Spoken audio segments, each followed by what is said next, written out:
Hello and welcome to this video presentation. I am Dr. Mohammed Rahman and I am a criminologist at Nottingham Trent University. In this video, I intend to provide a brief, albeit a critical overview of the UK gangland scene. The phenomenon of gangs is not something that's relatively new. In fact, the concept is deeply woven into the fabric of British working class culture.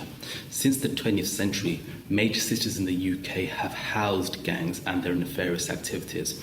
One of the ongoing scholarly debates that we have at the moment is defining the term gangs.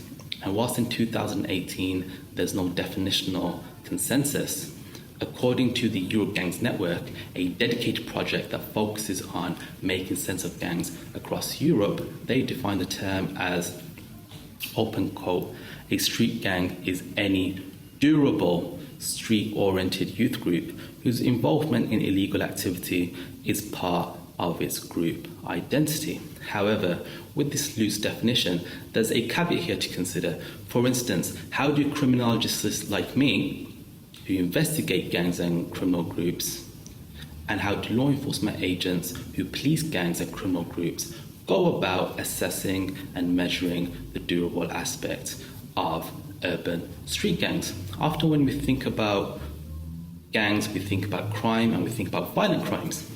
And whilst crime is this hazy, unclear, nebulous social legal construct that has no ontological basis, we should not be viewing harm within this light. Rather, harm is harmful, it's impactful, it's physical, it's mental, it's emotional, and in some cases, when it comes to gangs, it's also fatal. And it's the concept of harm that's widely discussed in the press when it comes to making sense of youth crime, youth gangs, and urban street gangs. On the topic of urban street gangs, there's a massive administrative and governmental flaw when it comes to making sense of urban gangs. Traditionally here in the UK, we've somewhat made urban street gangs separate and unrelated from those that have the descriptions of organised crime groups. And this is because gangs are considered to be subordinate in comparison to organised crime groups. They're considered to have individuals who are not resourced well. They have individuals that are volatile, irrational, in comparison to organised crime figures that are considered to be well-resourced, whose acts are considered to be rational, sophisticated, and their crimes are deemed to be continuous. However, in recent times, we've been hearing about this concept called county lines, whereby gangs and criminal networks are starting to exploit children when it comes to providing illegal goods and services across various counties. Within a research capacity, I've been investigating gangs and criminal groups since 2013.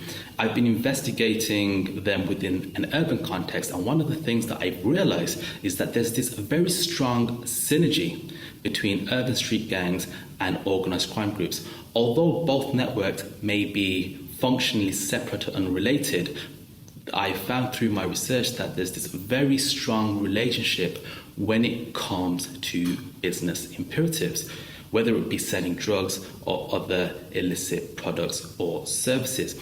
We now live in this globalized world whereby for the average person, their day-to-day activities are no longer in fixed terrain, rather they're manifested as a result of local and global networks of opportunities.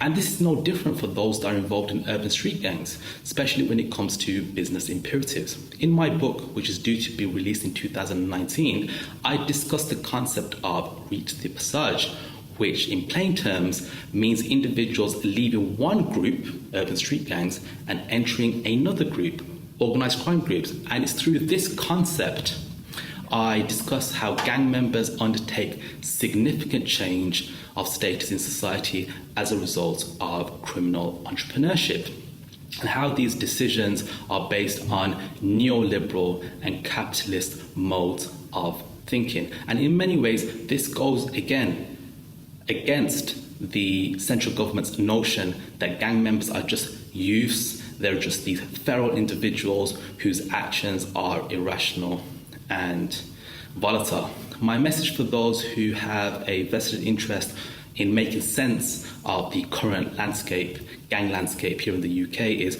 rather than solely focusing on establishing a definition, we need to make sense of why these criminal groups contain individuals who exercise special liberties in search for a superior status or identity. Thank you very much.